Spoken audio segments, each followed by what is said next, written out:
각이 살아있는 정치평론 시사정각 시작합니다. 오늘도 각이 서는 두 분을 모셨습니다.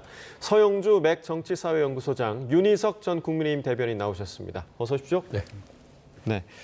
자, 구속된 김건희 씨가 현재 특검의 2차 조사를 받고 있습니다. 지난 조사에서는 진술 거부권을 행사했다라고 전해졌는데 일단 오늘 어떨지 좀 어떻게 예상하십니까? 오늘도 진술 거부권을 계속 이어갈 가능성이 높을 것 같습니다. 처음에 이제 특검에 출석할 때는 저처럼 아무것도 아닌 사람이란 말들, 그다음에 검사들께서 저를 친절하게 잘 조사를 해주셨다.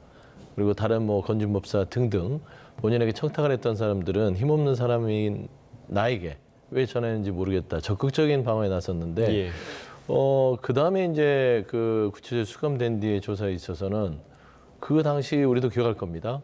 서희건설 이봉관 회장이 그 그라프 목걸이에 대한 클리프 목걸이군요. 헷갈립니다. 반클리프 목걸이에 대해서 본인이 이걸 줬고라는 이제 자수서를 썼죠.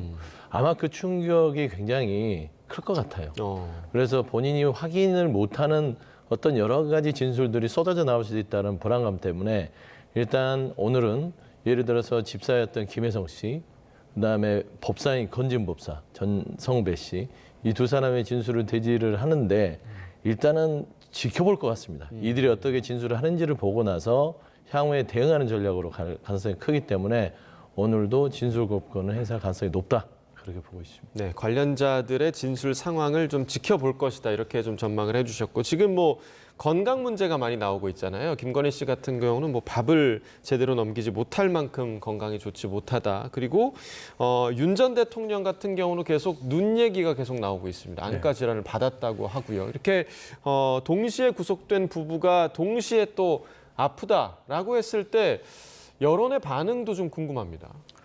여론이야 건강이 안 좋은 분들에 대해서 조금은 좀 동정심을 가질 수 있는 분위기로 바뀔 수는 있겠죠. 윤 대통령 같은 경우에 이 당뇨가 심하다고 알려진 지가 꽤 됐습니다. 그렇기 때문에 당뇨 환자의 그 특징적인 질환 중에 하나가 이 망막병증인데요. 그 부분 때문에 실명 위기까지 거론이 되고 있는 상황이고 김건희 여사도 마찬가지로 그동안 이 식사를 잘 못했다는 얘기가 재임 중에도 윤 대통령 재임 중에도 있었던 것이 사실입니다.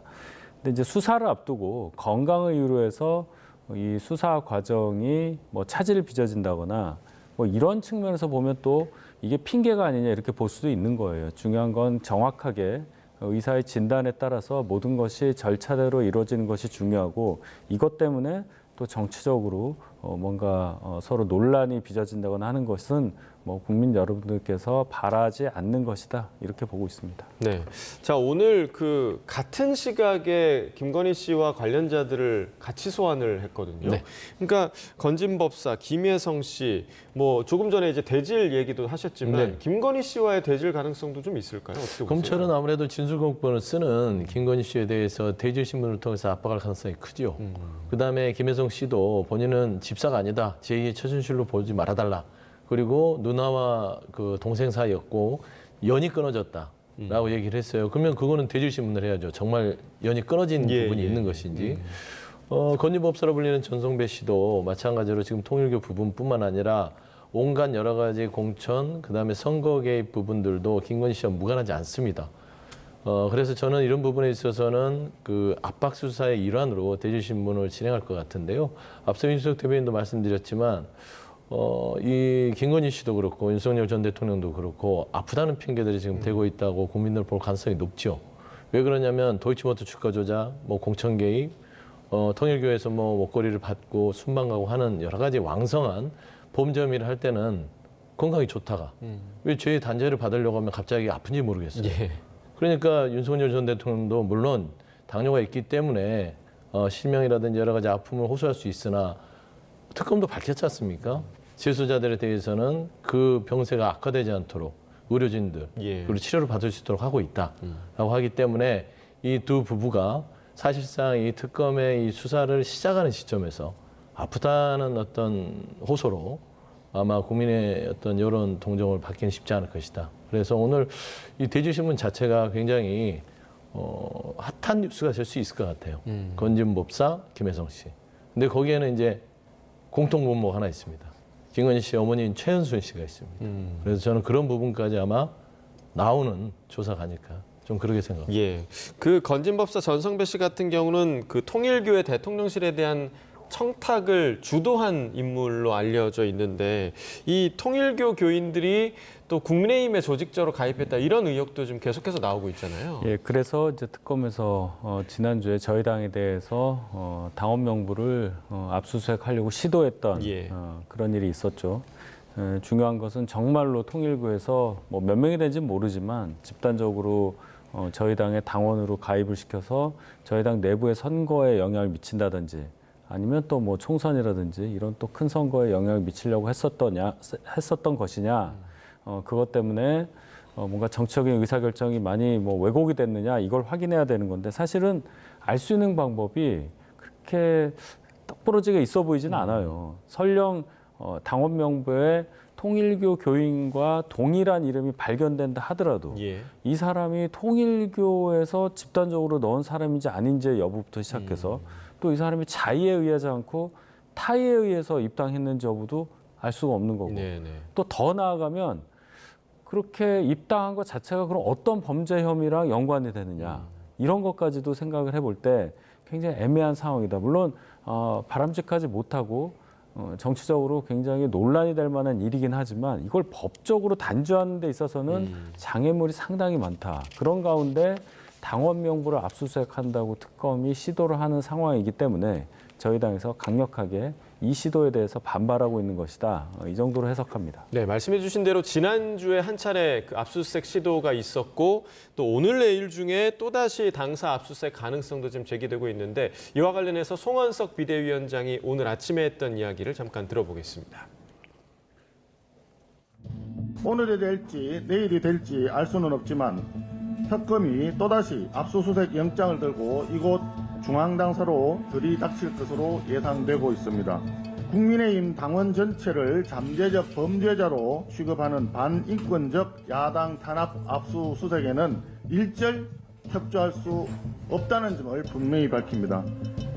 당원의 이름, 주민등록번호, 전화번호뿐만 아니라 심지어 계좌번호까지 담겨있는 500만 당원들의 핵심 개인정보를 탈취하겠다는 개인정보 강탈이자 야당 사찰, 국민 사찰에 협조할 수가 없다는 이야기입니다.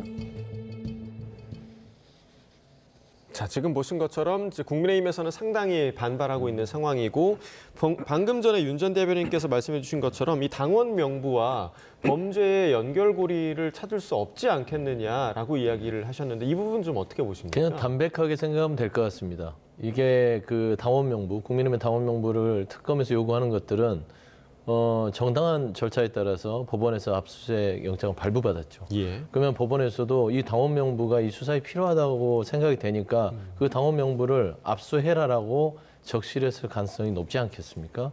그랬을 때는 이 절차상 협조하는 게 맞는 것이고요. 이게 무작정 뭐 정치 탄압이다, 탈취다 얘기한다고 해서 이 법적 질서가 중단될 거라고 생각하지는 않습니다. 그래서 뭐 정치적으로 제가 얘기를 하면 지난 민주당도 윤석열 정부에서 어떤 범죄와 관련된 부분에 있어서 압수수색을 당했고 당시 장동혁 대변인이 그런 얘기를 했죠. 법원에서 정당한 절차에 따라서 발부된 압수수색 그 부분을 왜 탄압이라고 하느냐. 떳떳하면 수사받아라. 다시 장동혁 당시 대변인이었으니까 송원석 비대위원장한테 되묻고 싶습니다. 떳떳하면 최소한 500만 개인정보가 이렇게 유출되지 않는 범위 내에서 이 부분은 대조해 주는 거.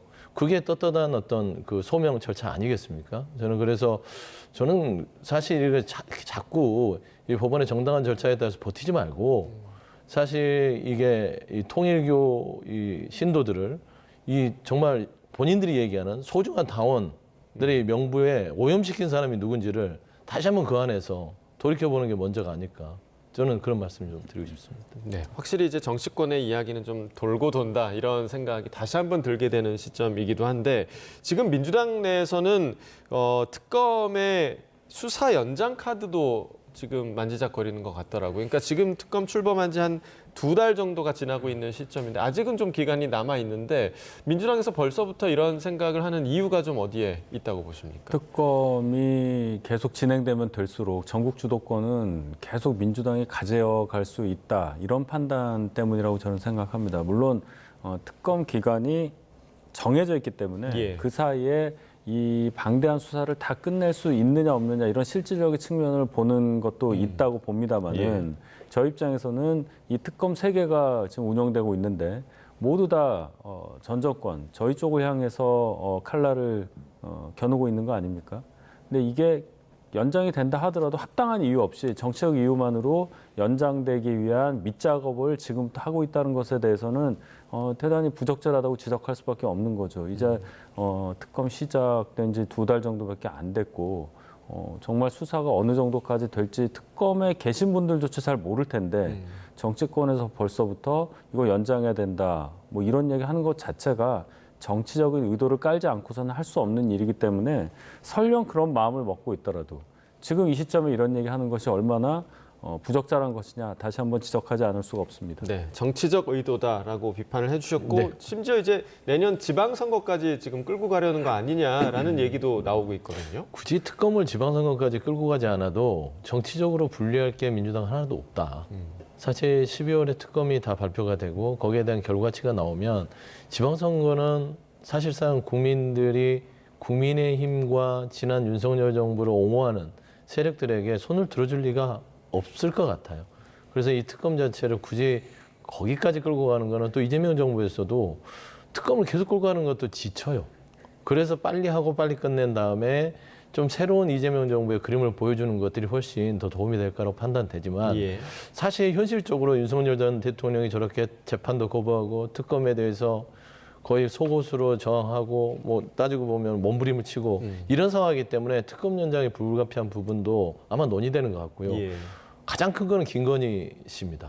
김건희 특검이 16개 혐의 플러스 알파로 시작이 됐는데 지금 나오는 거 보면 16개 혐의 플러스 알파가 더 많아요. 네. 그렇지 않습니까? 훨씬 더 많을 훨씬 것이다. 더 알파들이 예. 쏟아져 나오는데 16개 혐의를 양평고속도로도 아직 손도 못 댔는데 이 플러스 알파에 나오는 뭐 반클리프 목걸이부터 서희건설부터 지금 우리가 너무나 많은 현상들을 보고 있잖아요. IMS 모빌리티도 마찬가지입니다. 예. 그게 적시된 혐의가 아니었어요.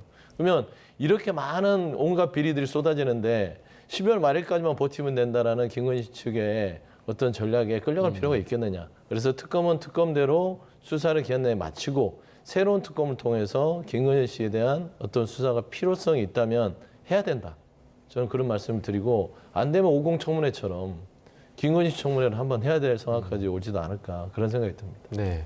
자, 앞서 저희가 이제 뭐 김건희 씨와 윤 전 대통령의 건강 관련 이야기를 잠깐 나눴었는데 지금 윤 전 대통령이 안과 질환 치료를 받기 위해서 외부 진료를 받았다고 하는데 이 과정에서 좀 논란이 됐던 부분이 수갑과 함께 전자발찌까지 착용을 했다. 이 부분을 지금 나경원 의원이 이제 올려서 좀 논란이 되고 있거든요. 어떻게 좀 보고 계십니까? 그러니까 일단 수감돼 있는 분에 대해서 어떤 처우를 하냐, 예를 들어 외출을 할 때는 뭐 어떻게 하느냐 이런 게 다 규정에 있을 겁니다. 그 규정에 따라서 했겠죠. 규정에 없는 것을 더 과하게 윤 전 대통령에게 이 당국에서 과하게 했다 이렇게 보기는 어려울 겁니다만은 예. 나경원 의원의 지금 지적은 전직 대통령이고 절대 도주 우려가 없는 분인데 그런 분에게까지 발찌까지 전자발찌까지 채우는 게 이게 맞는 것이냐 이제 이런 지적입니다. 예, 예. 전자발찌라는 것이 결국은 이제 도주 우려 때문에 위치 추적할 수 있게 그렇죠. 이제 한 거잖아요. 예. 물론 이제 굉장히 안 좋은 범죄를 저지른 사람에게 주로 이게 채우는 것이다 이런 인식도 있어서 굉장히 모욕적인 어떤 이 행형 도구가 아니냐 이런 지적이기 때문에 나경원 의원 입장에서는 충분히 지적할 수 있는 상황이었다 이렇게 봅니다. 과도한 조치라는 지적은 어떻게 좀 보세요? 뭐 윤 대변인께서 얘기했듯이 이게 규정에서 벗어났다면 그게 과도한 거죠. 부족에도 과도한 거고 넘쳐도 과도한 거고. 예, 예. 그런데 사실 지금 이 법무행정을 하는 데 입장에서는 규정 없이는 전직 대통령이 그렇게 할 수 있겠습니까? 그렇죠. 규정대로 했을 겁니다. 그래서 이 규정대로 했음에도 불구하고 나경원 의원이 이거 전직 대통령인데 이거 전자발찌라니 하면서 호소는 할 수 있죠. 근데 다만 법은 모든 사람에게 평등하게 적용돼야 되고 규정대로 되는 게 법치주의 아니겠습니까? 규정대로 안 하면 또 특혜라는 특혜라고 하는 시비가 것이고요. 있지 그럼 않겠습니까? 규정대로 하면 그냥 규정대로 하는 거예요. 근데 사실상 그냥 일반적으로 생각했을 때도 전직 대통령으로서 좀 예우를 해주는 게 어떻게 되나고 생각하는 국민도 있겠죠. 그러면 전직 대통령으로서 윤석열 전 대통령이 그만한 품격과 수사에 협조를 했느냐? 그건 아니지 않습니까? 전직 대통령 품격을 다 내팽개치고 지금 수사당국에 저런 식으로 저항을 하고 지금 눈이 안 보이니까 재판을 못 받겠다라는데 무슨 또 전직 대통령 예우를 바라는지 저는 나경원 의원 자체가 그래도 법률가 출신인데 납득이 안 됩니다. 너무 국민 눈높이와 멀리 떨어져 가고 있는 국회의원이 아닌가 좀 그런 생각이 듭니다. 네, 규정대로 했다는 데는 두 분이 이제 같은 의견을 밝혀주셨고요. 자, 이제 양당 이야기를 좀 해보도록 하겠습니다. 국민의힘 전당대회 8월 22일이니까 이제 나흘 앞으로 다가왔습니다. 어제 두 번째 TV 토론회가 있었는데 역시 후보들 간의 각축전이 이어졌습니다. 그 모습 잠깐 보고 오겠습니다. 결국은 전한길 씨가 장동혁 후보를 지지한다고 그렇게 또 이야기를 했습니다. 뭐 그건 전한길 씨 자신의 그 정치적인 자유 선택 아니겠습니까? 예, 뭐 결국 면접에서 떨어지신 거네요. 아니 뭐 면접한 적은 없고 인터뷰한 적이 있습니다. 23번의 단일화 약속을 하셨는데 단일화를 위해서 적극적으로 나서지 않았는지에 대한 답변을 부탁드리겠습니다. 한덕수 후보와 단일화를 했기 때문에 한덕수 후보는 출마를 안 했죠. 한덕수 후보가 대선에 출마를 했습니까? 저는 그것은 개변이라고 말씀드리고 싶고 저희가 하나님 계시로 비상경했다 이런 취지의 말씀을 하신 적 있습니까? 결국은 하나님의 계획 안에 있다는 것이지 뭐가 잘못됐고 맞고 틀리고 정당화된다는 그런 뜻은 아니었습니다. 자, 여러 말들이 오갔는데 일단은 그 지금 상황에서는 뭐 지난주에 이제 여론조사도 잠깐 있었습니다만 아무래도 김문수 후보, 뭐 장동혁 후보, 그러니까 반탄 후보들 쪽으로 무게추가 좀 기우는 것 같은 그런 느낌은 있습니다. 예, 당원의 마음이 어떨지는 당원을 직접 대상으로 해서 조사를 해야 되는데 그럴 수가 없기 때문에 예. 이제 지지층이 한정해서 나오는 여론조사 결과를 참조할 수밖에 없는데 지금으로 봐서는 김문수, 장동혁 두 후보가 대단히 강세를 보이고 있다. 예. 역으로 말씀드리면 안철수, 조경태 이 탄핵에 찬성하고 계엄에 대해서 강력하게 부정했던 분들에 대한 지지세가 상대적으로 좀 적어서 저희 당 규정상 한 분이 50%를 넘어야 결선 없이 끝나는 건데 그러기는 어려워 보여서 이제 결선을 해야 될 상황이긴 해요. 네. 근데 그 결선에 과연 그 탄핵 찬성한 분이 나올 수 있느냐 이것이 최대 관심사가 아닐까 예. 이렇게 봅니다. 그러면 이제 반탄 후보 두 사람 중에서 누가 더 우세할 것이냐 이 부분에서는 지금은 아직까지는 김문수 후보가 더 지지율이 많이 나오고 있긴 하는데 지금 전한길 씨가 장동혁 후보 지지한다 이렇게 선언을 했더라고요. 이게 변수가 될 거라고 보십니까? 장동혁 후보 입장에서는 굉장히 큰 우군이 생겼다 이렇게 볼 수도 있겠는데 그것과 더불어 지난주에 굉장히 그 격정적인 연설하는 장면이 많이 회자가 됐어요.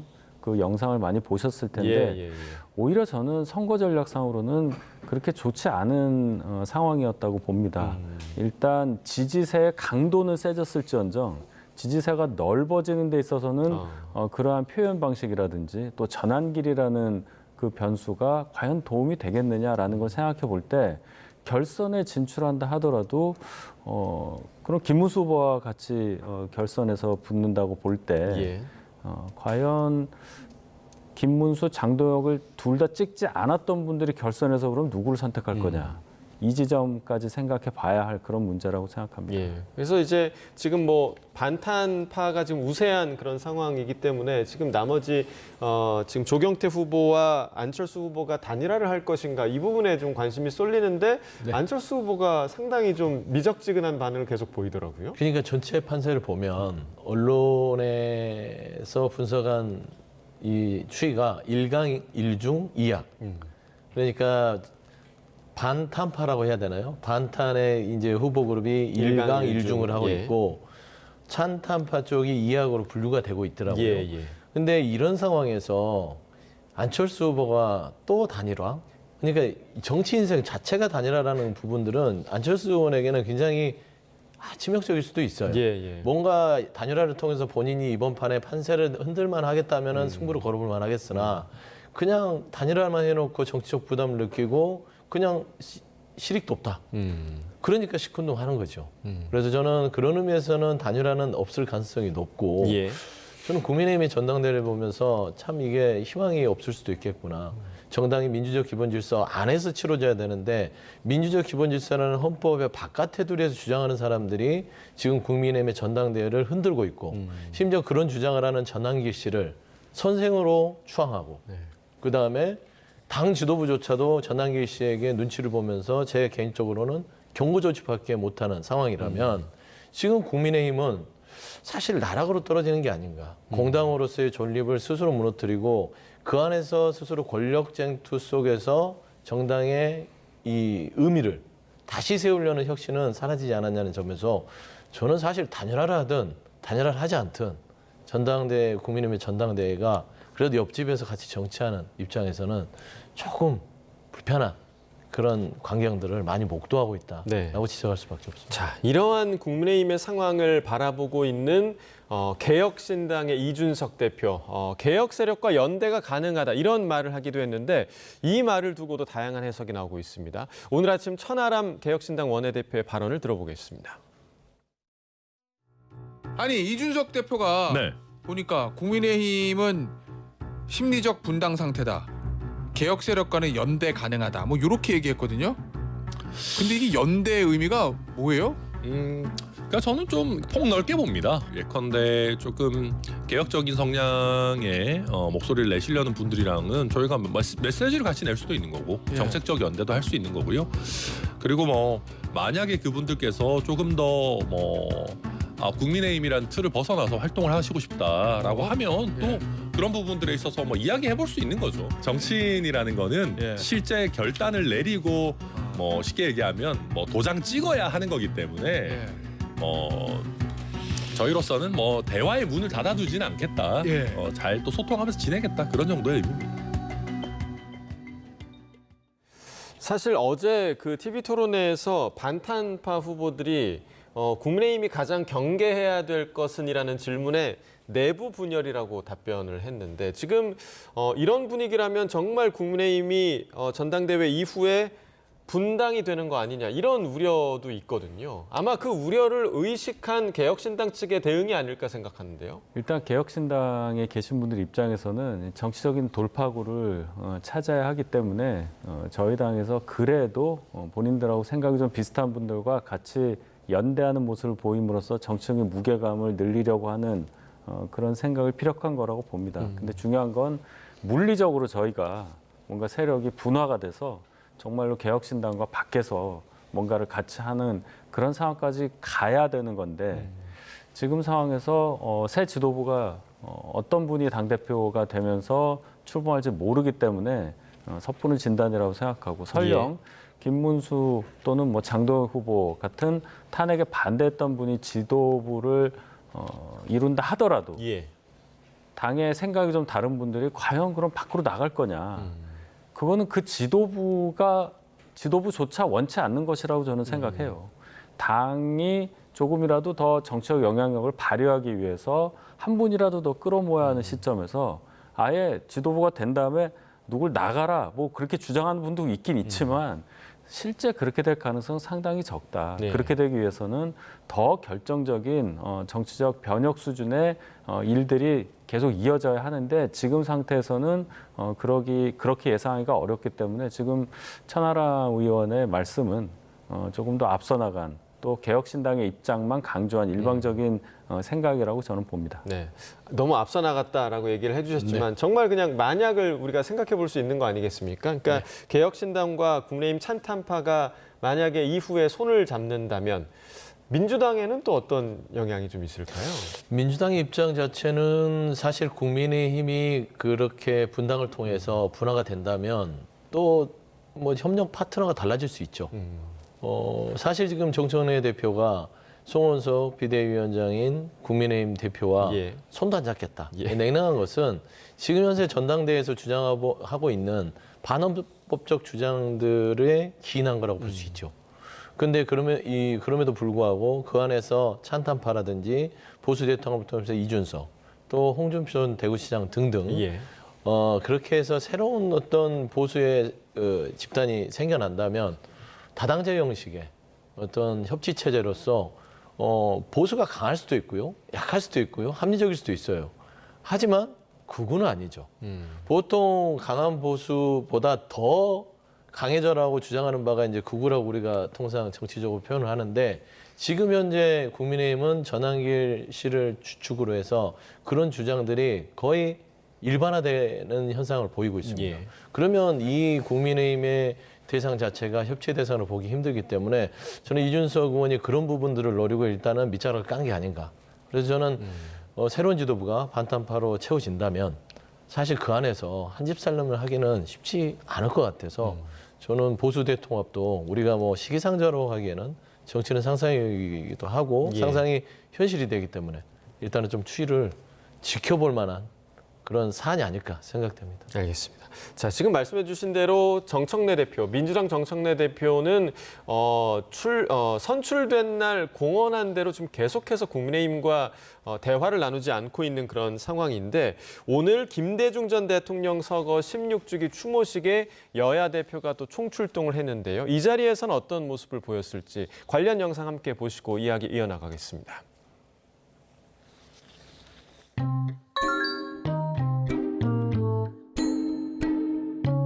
저는 그들과 악수하지 않을 것입니다. 사람하고 악수하는 거지.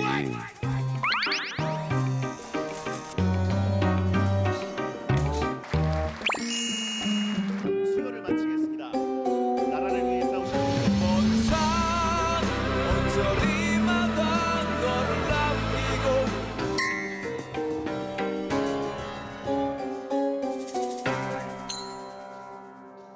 정청래 대표가 바로 옆자리에 앉았는데 뭐 악수도 못했고 대화도 못했습니다. 저도 사람하고 대화를 합니다. 네.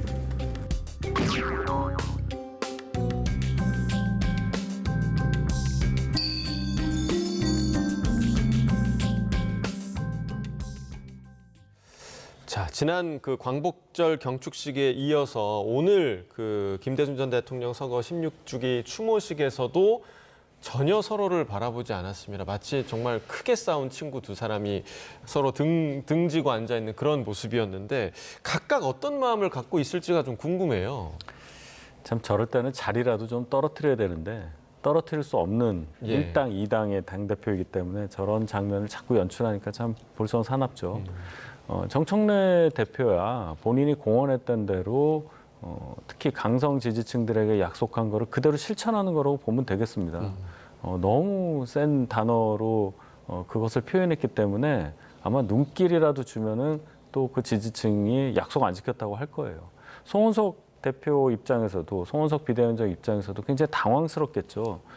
정청래 대표가 그래도 예방이라도 할 줄 생각을 했을 것이고 그래도 의례적인 말이라도 악수라도 할 줄 알았는데 아예 사람이 아니니까 악수를 안 하겠다는 식으로 얘기를 해버리니까 송원석 비대위원장 입장에서도 본인도 사람하고만 대화하고 싶다 이런 말까지 하는 상황이에요. 감정적으로까지 완전히 벌어졌다는 얘기입니다. 저희 당이 이제 곧 전당대회를 통해서 새 대표를 선출하게 됩니다.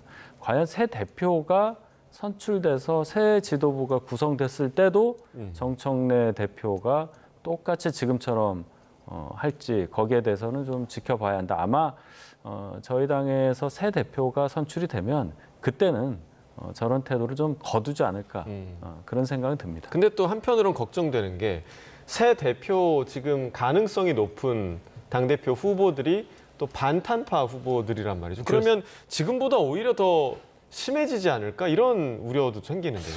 저는 좀 더 심해질 것 같아요. 같이 엘리베이터도 안 탈 것 같은 느낌. 그러니까 이게 이제 정치적으로는 웃을 일은 아닌 것 같은데 이게 현실인데 어떡합니까? 사실 제가 끊임없이 얘기하지만 원래는 정청래 대표가 집권여당의 대표이기 때문에 먼저 손을 내미는 게 훨씬 더 정치적인 전략이 낫죠. 그래도 여러 가지 좀 불편함이 있어도 국민을 위해서 내가 손을 내민다. 예. 당신들도 변해라. 라고 하면 이제 국민들이 민주당한테 조금 더 점수를 또 많이 줄 수 있는데 그러니까 참 이게 이 당대표로 선출되고 나서 이 눈치를 보는 게 두 군데입니다. 당원 그리고 국민. 예. 그러면 그 눈치를 보는 비중을 누구한테 더 많이 두느냐. 그것도 정치인으로서는 또 고민입니다. 그래서 저는 현재 정청래 대표는 지금 당선된 지 얼마 되지 않았고 압도적인 당원의 지지로 됐기 때문에 당원 눈치를 안 볼 수는 없지 않을까 싶어요. 그럼에도 불구하고 오늘 김대중 전 대통령의 서거 16주기였지 않습니까? 근데 김대중 대통령이 어떤 분이에요? 통합. 그 국민을 위해서라면 악마하고 손을 잡아야 된다고 얘기할 만큼 그 통합과 협치를 강조했던 그런 자리인데 이 여야 대표의 저런 냉랭한 그 사진 한 장을 보는 걸 보면 저도 이 정치를 한 사람으로서 속이 상한데 저는 이 모든 것들이 사실 그 누군가가 먼저 깨트리지 않으면 이 계속해서 가거든요. 저는 이 부분을 여야 대표 간에 좀 심각하게 고민을 해서 본인의 감정들, 그다음에 당원들의 입장 좋습니다. 하지만 대한민국 국민들의 어떤 정치를 바라보는 신뢰를 위해서 한번 심각하게 오늘이라도 고민해 보셔라. 지금 이제 누구의 눈치를 볼 것이냐 그 얘기를 하셨습니다만 지금 뭐 당원 눈치를 보고 있다라고 얘기를 해주셨는데 국민의 눈치를 이제는 조금 봐야겠다라는 생각이 드는 게 지금 여론조사 결과로 조금 나오고 있는 것 같습니다. 그러니까 오늘 나온 리얼미터 지지율을 보면요. 이재명 대통령의 국정 지지율이 지금 51.1%, 그러니까 절반을 가까스로 지금 넘은 수치가 나왔고요. 부정 의견이 44.5%가 나왔습니다. 2주 연속 하락은 물론이고 이 대통령 취임 이후 최저치인데 지금 사면 부분이 가장 큰 영향을 끼치지 않았을까 이런 분석이 나오고 있는 것 같아요. 예, 일단 사면을 실행함에 있어서 이분까지 사면을 하는구나라는 분 두 분을 8.15에 해버렸어요. 조국 전 대표 또 윤미향 전 의원. 여권 내부에서도 반대가 많았다고 저는 들었습니다. 국민적 감정을 보더라도 조국 전 대표라는 문제적 인물을 사면 복권한다는 그 정책 의도가 뭔지가 너무나 극명하게 나오는 상황이기 때문에 이런 비난을 무릅쓰고라도 한 이유에 대해서도 굉장히 많은 해석이 나올 정도로 이 파장이 클 겁니다. 또 다른 날도 아니고 8.15에 윤미향 전 의원을 사면 복권했다는 점도 계속 영향을 미칠 것이다 이렇게 봅니다. 또 그동안 이재명 대통령이 코스피 5천 시대를 열겠다고 공약을 내걸었던 거는 달리 민주당과 또 정부에서 추진하고자 하는 정책들이 과연 친기업, 친증시 이런 방향하고 맞느냐 이런 의문도 많았기 때문에 출범한 지 2달 갓 지난 가운데 결국 대선 때의 그 득표율에 거의 근접한 그 정도의 지지율밖에는 지금 보여주지 못하고 있다. 이런 식으로 계속 가게 되면은 뭐 지지율 떨어지는 건 둘째치고라도 이재명 대통령이 뭔가 의도를 갖고 국정을 수행함에 있어서 그 권력 기반이 유지될 수 있을 것이냐. 그 부분에 대한 의구심도 국민 사회에서 들 수밖에 없다. 이런 점을 지적합니다. 네, 그 사면된 조국 전 대표 같은 경우는 사면되자마자 여러 지금 활동을 하고 있더라고요. SNS 활동 그리고 유튜브 출연도 하고 있고요. 한 인터뷰에서는 내년 선거에 출마를 예고하는 그런 답변을 하기도 했는데 이런 행보 좀 어떻게 보고 있습니까? 그러니까 조국 전 대표의 정치적 행보는 이번 정부 사면 복권과는 저는 좀 무관하게 보고 있어요. 이미 그 사면 대상 자체로 국민들의 판단을 받았다고 보는 것이고 사실 저도 여러 번 조국 전 대표의 사면에 대해서 대상이 부적절하다는 게 아니라 사면 대상은 맞으나 시기상은 지금은 아니다. 국민적 여론 자체가 조국 전 대표 형을 살았고 어느 정도 사면을 시켜줘도 그래 끄덕끄덕하면서 해볼 만하네 그 정도의 시간을 좀 두고 했으면 어땠을까라는 염려를 아마 이 지지율에서 엿볼 수 있을 것 같아요. 제가 오랫동안 염려를 했는데 이게 바로 국정 지지율로 나타나는 것 같고요. 그럼에도 불구하고 정치적 부담을 이재명 대통령이 몰랐겠었느냐 알았을 겁니다. 그럼에도 결단을 했다는 것은 여러 가지 그 이면에 다른 어떤 판단의 근거가 있었을 거라고 보고요. 사실 저는 이제 사면 복권에 있어서 가장 아쉬운 부분들은 광복절에 말씀한 대로 윤미향 전 의원에 대한 사면 자체도 우리가 지금 표면적으로는 조국 전 대표가 워낙 인지도가 높고 주목도가 높으니까 얘기하는 거지만 우리가 윤미향 전 의원에 대한 사면에 대해서 한번 여론조사를 해본다면 그 부정평가가 더 클 수도 있어요. 왜냐하면 이거는 공정의 문제이기 때문에 예. 사실 이거를 크리스마스 이후에 하는 거와 8.15 광복절에 위안부 할머니와의 여러 가지 갈등이 있는 사람을 사면을 해줬다는 것들은 이 시기상으로 굉장히 국정 논리를 떨어뜨릴 수 있는 조금은 좋지 않은 신호였다고 저는 판단이 됩니다. 네. 거기에 플러스 지금 현재 여야 간에 대표가 서로 냉랭한 분위기를 가면서 정말 통합과 실용에 대해서 국민들한테 신뢰를 잘 얻어가고 있는 상황 속에서 사면복권의 여러 가지 조금 아쉬운 부분들, 그다음에 집권 여당의 조금 이 딱딱한 모습들이 저는 이 이재명 대통령이 처음에 보여주었던 실용과 통합에 손에 잡히는 체감력이 있는 국정 운영을 덮어버렸다고 봅니다. 저는 예. 그래서 이 부분을 사면복권에 대한 걸 어떻게 해서 반전시킬 수 있는지 조금 전략적으로 깊은 고민이 필요한 시점이 아닌가 그래 보입니다. 네, 좋지 않은 여론이 지금 수치로도 지금 나오고 있는 그런 상황이고, 그런데 이제 이번 사면에는 사실 이재명 대통령의 측근이라고 할 만한 사람들은 포함이 되지 않았습니다. 그래서 이번 사면이 오히려 그 측근들을 이후에 사면하기 위한 일종의 빌드업 작업이 아니냐라는 분석도 있었는데 이 부분 좀 어떻게 보세요? 일단 사면 복권 대상은 최종 판결이 난 분에 대해서 하니까 일각에서 얘기하는 뭐 김용 씨라든지 예. 뭐 정진상 씨는 아직 재판이 안 끝나서 대상이 아니고, 물론 김용 씨는 대법원 판결만 나오면 됩니다.